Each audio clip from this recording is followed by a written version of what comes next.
Hey, hey, hey, welcome back to another episode of The In-Between. I'm your host, Elizabeth Cheney. Happy to have you all here. How's everyone doing? And I got any new faces, any new listeners? Well, if you are, welcome, welcome. For all my friends returning, well, how's it going? Where you been? More like, where you been, Liz? This episode's late.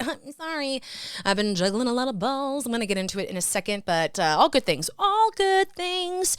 So first off, for all my friends who are like, I'm over the winter. I'm over the winter blues. I'm over these long days, or actually lack of long days. These more like long nights. Apparently, and I'm sure this is just specific to North America, maybe even more specifically America, maybe even more specifically the East Coast. Again, I don't know. I'm not a geography or weather expert, but longer days are ahead. So first part of March, I think it's like the first week of March, March 6th, 7th, 8th, somewhere around that general area. We will no longer have the 6 p.m. sunsets. So between March and October is when we have the longer days. So we're about to turn a new leaf. We're about to turn the corner. For all my friends who are over the long, long darkness, we're almost there. Now for my friends who are over the winter, well, we're not quite there. It's been a little warm, but we all know this is a fake out because March is always freezing in Atlanta at least. So longer days are ahead, but the colder moments, well, we're not quite out of the woods yet on that. Let's see. So I didn't get to talk to you. Well, I did talk to you last week, but I had Audrey and Sarah from Completely Fucking Clueless on. We'll talk about that in a second, but I want to check in. How was your Valentine's Day? Not that it really matters. It's just a day, but I just wanted to ask, because, well, as you all know beforehand, I was going to romanticize my life. Me and Stan were going to have these, we were going to have an indoor picnic, and it was really cute. Stan got so into it. I just want to say, romanticizing your life, like that kind of mentality is really fun. I didn't realize how, well, it's not that I live a boring life, but it's really just kind of being even more intentional in all of the small moments. For example, I feel like me and Stan's banter has been like on point lately, like just being funny, going back and forth with each other, little bits, being silly. And not that we don't interact like that, like we just don't communicate, but I don't know, just, it really is like a mindset. You just kind of get into this like, I don't know. God, are you following? Does this make sense? I guess what I'm just trying to say is you don't need Valentine's Day or even a lover to romanticize your life. You have to romanticize your life, no matter what it is. And it's just kind of fun when you start to see it play out. You start to notice all the little things. And I'm like, man, I'm having fun. I'm having fun right now. I'm having fun with my husband. I'm having fun eating this food. I'm having fun doing this thing, whatever the heck I'm doing. So romanticize your life, everyone. I love it. And on top of romanticizing our life, I mentioned I was doing that solid core workout, and one goal of mine was to do like a workout a month. Even though technically I did the solid core workout beginning of February, I'm going to tackle that into January because I scheduled it in January. So optics, right? Semantics, who cares? But I did sign up for a Pilates class next week. So, hey, I'm doing well. Granted, it's on a wait list, so I may not get in, but that's okay. Who's judging? Not me, says the cat. So that should be fun. I'm proud of me for keeping up with my goals and habits and routines, or lack thereof, at least establishing some. Speaking of goals, just a little quick in between around the web, news around the web, cool headline. So I don't know if any of y'all were Disney kids growing up. This show came out pretty long after I was like a Disney kid. Well, who am I kidding? I still love Disney, but you know what I mean, like watching Disney Channel. I was like in high school, so I definitely wasn't still watching it, but it was called Good Luck Charlie. I think that's what the show is called. And the older daughter, the main daughter on the show, her name is Bridget Mendler. I saw her like trending, and it wasn't like I recognized her name, but it was like Disney star. And I was like, what is going on here? So real quick, because this is badass, freaking love it. Bridget Mendler, who is a former, again, Disney star, is a CEO of Northwood Space, which is essentially a satellite data startup. They've received $6 million in funding, and it's continued to grow. But even though this is over my head, exactly what the heck she's doing, it's supposed to enable data transfer and communication with satellites in space at a lower cost. So it's easier, more affordable. Her accolades are so impressive, like doctorate degrees and all the fancy schools. She's like a part on the FCC commission. Like this chick has done so much. It's so impressive. But I just wanted to shout out, I may be meeting my goals by going to my little boutique fitness classes. And Bridget Mendler's over here just friggin' creating space data collection and communication, stuff that I can't even articulate because it's over my head. So, badass. And, I'm not even intimidated because I'm like, I know my lane, and space, anything to do with space is not it. So cool. And then just to kind of close things out on my little pop culture round out here, for those who are living under a rock, Beyonce is releasing a country album. Can't stop, won't stop listening to the 2 songs released, specifically Texas Hold'em. I don't know why. It's got a grip on me that I can't let go. But with that, I have started to listen to some country music, and I'm not a country girl. All right. Like, sure, I like some of the classic OGs, like a good Faith Hill. Hey, so may you love me. Oh, yeah, that's a good one. Plus Tim McGraw. Oh, yo, daddy. You know what I mean? But with that said, I don't really keep up with country music. I am fascinated by Jelly Roll, though. That's a different conversation. Anyways, I'm assuming my algorithm has been serving me some country because, well, can't stop, won't stop, Texas Hold'em, right? So I have now found Lainey Wilson. I already knew who she was. I already liked her vibe style. Very like Stevie Nicks-y, boho hippie. Love it, love it, love it. So I've been listening to her music and I can't stop. I love it. Am I a country girl? I don't think so. So I'm not going to go on a limb and claim to be a country girly. But I am going to go on a limb and say I am a Lainey Wilson girly. However, this is my thing about country music. Actually, well, yes, this is my thing about country music with the exception of Beyonce, because I highly doubt she's going to be singing songs about beer in the truck, on my truck bed, making love on a haystack or something. But Lainey Wilson has this song. And real quick, for anyone who's a Lainey Wilson fan, do not at me. I don't know much about her other than she's cute as pie and she got a cute little accent. Yeah. And I mean, I know she like did the hustle, climb to climb, and I'm not dismissing that, but again, please don't come at me. I am a new Lainey fan. So country music, my beef with it, it's really predictable, one, but two, why do we sing about beer and our high school love? It's just like, it's the same song almost for every artist, one way or the other.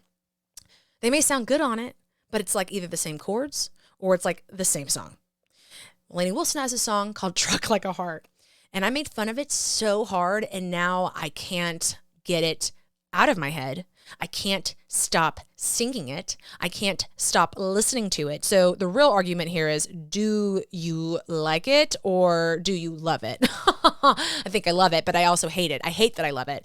So the lyrics are like, I got a heart like a truck. It's been run through the mud. I'm running on gasoline. The highway is all I need. I don't even know what that means necessarily in terms of like the metaphor for her, but this song is a banger, but it's got the most embarrassing lyrics I could think of for me personally. If you're a country fan, you probably love it. And I'm now kind of talking shit, I realize, and I don't mean to. It's like I said, I love it. I can't stop listening to it, but oh my gosh, it is a song comparing your heart to that of a truck. She's like, I got a need for 4 big tires. I'm like, this is hysterical, but I can't stop, like I said. So if you see me and I'm like, I got a heart like a truck, it's been run through the mud. Yeah, that's me loving Lainey Wilson, but hating the fact that I love that song so much because, well, heart's like a truck. God, it's so good. It's so good. Why are the lyrics about your heart being a truck? It's country music, I just can't get down with it, but like that shtick of y'all's, but I love it. It's good vibe, good people. Good vibe, good people. So on that note, let's talk about what's been going on in the in-between. I've been having some guests the past few weeks. You liked Kristen a little bit a lot. Then I had Sarah and Audrey from Completely Fucking Clueless last week. We talked about social media and Gen Z being online confidence. It was so much fun. Love, love, love. Can't wait for my episode to come out on their podcast. And we talk about self-love and stuff like that. You know, my goals for this year at the in-between are to grow. So it was a really good conversation for me, especially with CFC last week, because it's about content creation and things like that. And, you know, like I'm not an old geezer, but I also know this millennial who swore off social media for most of the pandemic. It's been an adjustment trying to get back into it and figure out how to grow the podcast, grow my brand. It's really like a mindset shift, which is so weird to even say out loud, but you want to collect content, you want to film content, but you also don't want to act like you're filming content. So like, again, that's where I mean, it's like a mindset behavior shift. You just adapt to it. So it was a great conversation. I also have recorded last week with the Stay Introverted podcast crew. So they'll be coming on next week. And it was actually a really cool conversation. Not that I don't know what introversion is or what introverts do or what they're all about, but I actually did not really know, what's the word I'm looking for? I don't want to say the full extent of introversion, but maybe I am saying that. So I'm just going to leave that little nugget, that little like tip there. Not tip. Why'd I say that? Little hint, yes, I think hint is the right word. I'm like looking for a word that I'm like, I don't even think there's another word other than hit. I meant hint, but it's going to be great. I'm really excited about that. So in terms of filming content creation, really trying to work on that myself. But maybe it won't be as hard as I think it is.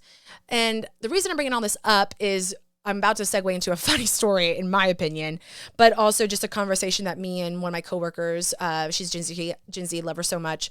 We went to dinner last night and we were just talking about content because she's trying to grow a following and get into vlogging. And I'm like, what is vlogging? Not that I don't know what vlogging is, but we started talking about Instagram and sometimes how I don't feel comfortable on Instagram because, well, my high school friends are there and that's embarrassing. You know what I mean? And then she was talking about how sometimes on TikTok, she feels that same way or feels like it's more performative, like it's more theatrical, like you have to have kind of a shtick kind of thing. And I was like, I didn't really think about that, but you're absolutely right. And she was saying how on YouTube, it just feels more authentic because you're just catching content. Like you're just filming yourself, doing whatever. Never thought I'd be the person to enjoy watching like 10 to 12 minute vlogs. Oh, what a day in your life, or here's my trip recap, or here's my February recap. But I find myself watching it. I like it. And you learn stuff, sure. It's still like selling products or showing things that are of interest to you, but it's just a different way to collect content and collect stuff to show your life and interest. And I don't know, I'm kind of rambling now at this point, but it's just kind of cool. Sure, there's lots of dark sides to this, but it's cool to see the evolution of social media. And it also feels good to see some of like the younger generation, not that I'm so much older, but to see that like healthy relationship with it. Cause I feel like my girl from work, I know she's got it. And like the girls last week from CFC, I know they've got a decent grip on social media. Not to say we don't all falter, because we do. So this geriatric millennial is just trying to get up to the caliber of the Gen Zs and to embrace that authentic content, so to speak. But one thing that I don't think I will ever be able to keep up with is the Gen Z slang. So, coworker and mention, I follow her, I support her, obviously. Hello, guys, support my girlies. And she posted this cute video on TikTok, and I noticed like the comments, like people are like, oh, great, you look good, blah, blah, blah, blah, blah. Like comments are blowing up, lack of words, right? And this guy says W in the comments, and I am not that geriatric millennially. I know what W means. It means win, right? Right. But her response was W's in the chat. I wasn't quite sure what the hell that meant. So my first assumption was, okay, W's in the chat. Is that because like her comment section is blowing up? Because people are like, oh, you look so good, honey. Fire sign, like whatever the heck. Fire sign, fire emoji. Oh my God, I'm really making myself sound so old right now. But anyways, W's in the chat. So I'm assuming it's because her comments are just like blowing up. So because I am who I am, and I couldn't have just looked this up on Urban Dictionary, the next day at work, I was like, hey girl, loved your video, so cute. BT dubs, W's in the chat, like, or I said, W, that means win, right? She's like, yeah. And I was like, okay, great. That's what I thought. So W's in the chat. Does that mean like, oh, wins in the comment section? Like your comment section was blowing up. Boom, boom, boom. Yeah, girl. Of course, she proceeds to bust out laughing because, for those listening who may know what that means, W's in the chat does not mean your comment section is blowing up. She says, no, W's in the chat, like personal wins. I'm sorry, what? W's in the chat, personal wins? How did we get here? Because most often slang, there was a path to how that slang word got there. How the heck did W's in the chat mean personal wins? So then I was like, oh, so I'm very wrong by this. And she's like, yeah. And I was like, okay, so just to make sure, and I'm not kidding, like this is literally how I communicated with her because I'm such a dork. So just to make sure I understand, because like my ass is going to say W's in the chat. If you ever see me see W's in the chat, side note, somebody come save me because I am trying way too hard. There we go. But I said, just to be sure, W's in the chat is the equivalent to saying, all I do is win-win. I'm not wrong. She said, yes, you're correct. But I should be mortified for how embarrassing I am. So for all my fellow millennials, I'm not cool. I can't keep up with the slang. And W's in the chat, not so much over here with Liz. But anyways, she's a cool ass chick. And when I showed up for dinner, I wanted to make sure I look cute and cool. Cause also I'm trying to dress up and style myself more, but because when you're with cool people, you want to look cool, play the part, you know what I'm saying? I'm being kind of funny. Actually, I'm trying to be funny. But anyways, we show up where we're eating, and this is like a nice restaurant. And no shit, all of a sudden my drink just falls off the table. Wasn't touching it. I have no idea what happened. The table was not wobbly, but we're just talking, and all of a sudden, boom, crash. Quiet. Everyone's looking at me. I was mortified. I already feel so lame because W's in the chat. No, sir, not I. Nice restaurant. My drink just decides to fall. I have no idea. So they come and clean it up, and I'm like, I'm so sorry. I have no idea what happened. They make a joke about a ghost, but I'm also like, for real, like maybe it was a ghost because like how the heck did that happen? Okay, fine, whatever. We're good. Well, it's a sushi restaurant.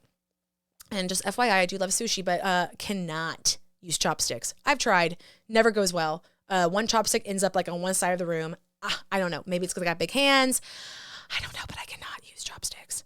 Well, this is one of those fancy places where their table setting only has chopsticks. And I don't realize this at first until like after the food's there. And then I finally like quit talking, pull up my napkin. And I'm like, uh-oh, we have a problem here. So I've already embarrassed myself with the stupid drink. And now I got to wave somebody down to be like, in this super fine dining establishment, do you have a fork? I'm sorry, I'm an embarrassment to society. I got my fork. They were really nice about it. I over-tipped because I was so embarrassed, which I probably didn't need to do because they were so nice. But also, just want to say, like, I don't know. Like, maybe the older you get, the more awkward you are. So, like, when we see our older peoples, our parents, older coworkers, whatever, like, oh, my God. I'm just kidding. But I am starting to wonder, like, maybe that just comes with age. Like, you are smarter and wiser, sure, but, like, you're less cool. Maybe not. I don't know. I'm trying to think of a cool adult. And I'm like, what comes to mind? Jeff Goldblum? I know he's not everybody's cup of tea. He's just mine. Anyways, there's my geriatric millennial woes. Trying to be cool on social media, but also recognizing where I am in my life, and that is not W's in the chat. It's more like all I do is win-win. Thank you, DJ Khaled, for that one. And then let's just see. The last bit of updates I have for y'all. I wish I could say, oh my gosh, we've started the process, or the process is over. But as you know, we've been looking for a house. And my update is that I think we may have found one. Isn't that exciting? I'm sweating bullets right now. Y'all have no idea. Yes. So we are so close to buying a house. The reason I'm freaking out is, one, buying a house is incredibly complicated. It's incredibly convoluted, and it's incredibly just not fun. It's not fun. The house seems to have its own set of contingencies in terms of like, oh, well, their taxes are this because of that. Oh, this house is this because of that thing. Like this exemption, or that, or this, or that, or that location, or that square footage. Like there's no real rhyme or reason. So that's been really fun and so great for someone like me who likes to have control of situations and have like full knowledge of situations. So I've just had to like do what little research I can, ask all the questions I possibly can, and trust the people that I've hired to help me, like my lender, my realtor, which as you should. But for me, being so hyper independent, oh, my lady's so independent, I have a problem with this. So that's been not fun. On top of that, the area in which we are really considering buying this house was not on our list. Not that that matters. It was one of those things where we were driving around in one area, didn't like that area, and then we accidentally stumbled upon this area, and we're like, oh, snap, crackle, pop, this is cute. You know what I'm saying? Ooh, snap, crackle, pop, I could see us living here. Ooh, snap, crackle, pop, everything keeps getting checked off the checklist with this place. Okay, so now it's getting exciting, and now it's like actually oh, I could see this happening. But then, of course, the floodgates open of all the insecurities, the doubts, the imposter syndrome, and overthinking and overwhelming feelings altogether of the situation. Yeah, so that's where we're at. It is a huge choice, a huge decision. The reason I'm just bringing all this up is because, one, I know that I will update you all along the process, right? But two, I just want to quickly give my thoughts on the matter as I am now at this point. It's interesting that we have found this house. We really love it. But now there's all this like, now that we're actually here at the finish line, now there's all this like anxiety, which makes sense. We kind of talked about this last week on the CFC episode about like, why does Gen Z have its confidence? They talked about how like millennials were kind of fed the dream still, the American dream. Buy a house, do this, do all this shit. It's not that I think buying a house is easy. On the contrary, it's not. However, there is so much rhetoric online about why you shouldn't buy, why you should buy, why you should only rent, why it's not okay to rent. Just so much conversation with such complete opposite viewpoints. And then there's so much in the middle as well that's extreme, right? I think that's really contributing to my thought process and why I'm having so much anxiety. I'm not saying you should just dismiss it, like just go blindly or just whatever. I'm just going to buy a house. No, do your research. But I think what I'm trying to say here is each home is unique and each area is unique. We were looking in 4 or 5 different areas. And I'm going to tell you right now, each area was a completely different price point, a completely different set of reasons why, and a completely different set of expectations and things like that. That's overwhelming. So when you're getting advice and seeing stuff online about renting or buying, there are so much nuance to it. There's so many things that factor into it. It's not fair. So this is not me encouraging you to buy a house. This is not me encouraging you to only rent. This is me encouraging you to just think, what do you want? For me personally, I can't stay in this apartment. I'm over it. We've outgrown it for years now. We need more space. However, we are not in a financial position where it feels okay to drop $3,400 a month on a home to rent versus spending $3,000 on a mortgage. Yes, I know there's so much other stuff that comes with owning a house, but that's why you do inspections and things like that. And I'm also not gaslighting because I'm also married to a man that's handy who could help with certain DIY building crafty things. Okay. So again, more evidence to prove that there is so many factors into making a decision. And God, sometimes the internet just needs to shut up because it's overwhelming if you're anything like me. So I think it just comes down to what you want. And then people who are like, well, if you're not going to see yourself in this house for 10, 12 years, then don't buy. It's like, I don't necessarily agree with that either because we are going to buy in the city. And that means our home is definitely going to go up in value because the city is growing, is booming, is progressing. So yeah, but maybe if I bought a home in deep rural South Georgia, it's probably not going to have a high ROI over time. But 5 to 7 years is a fuck ton of long time. Okay. 5 to 7 years is a super long time. We've lived in the city 6 years now. So I think about all of the shit that has happened since we moved to the city. Like my car accident happened after we moved to the city, all my mental health shit, the pandemic, Luna, blah, blah, blah, blah, blah, blah, blah. So much can happen. So, make the choice. I know interest rates are a thing. So that's a whole other conversation. So let's take that out of the picture just for a moment. Well, I know you can't really, I know that plays into it, but it's not like we're putting 20% down on a house because I don't have a daddy Warbucks, neither does Stan. So, and I haven't won the lottery yet, and this podcast is not a top 10 podcast on Apple or Spotify yet, so obviously the money is not in the bank. The commas are limited, but it's coming. So, I'm just saying, if you're like me, and you're like, what do? I don't have the answer for you. But my advice is trust your gut. And if you find yourself going back and forth and you're just unsure because, well, all the internet says this and that and this, and that's too many factors. And because you don't have daddy Warbucks to take care of you, it's scary. You're going to be okay, right? You're going to be okay. No matter what, you're going to be okay. We're going to get through this. But just keep in mind, so many things factor into a decision. So many things factor into what's a good move for you and your family versus what the internet's opinion is. And I just want to keep that at the forefront because I have freaking lost my mind, especially the past week now that we are oh, I think we're going to buy this house. And let me tell you, the amount of stress and anxiety and overthinking that's infiltrated my brain since, overwhelming. And it's because now that it's like, oh, it's game time, all of that rhetoric's coming into my head. And it's like, why do I want this house? What is my situation? And like I said, we don't want to stomach paying that much money for rent when we could pay just a little bit less and it could be equity and we could, build wealth that way, right? But again, we're looking in the city. It's not like I'm looking for a home in the country. Not to say that doesn't appreciate in value, but you know what I'm trying to say. That's all. So this is your friend. This is your BFF Elizabeth saying, don't overthink, but I know it's easier said than done, everyone. Okay. Whew.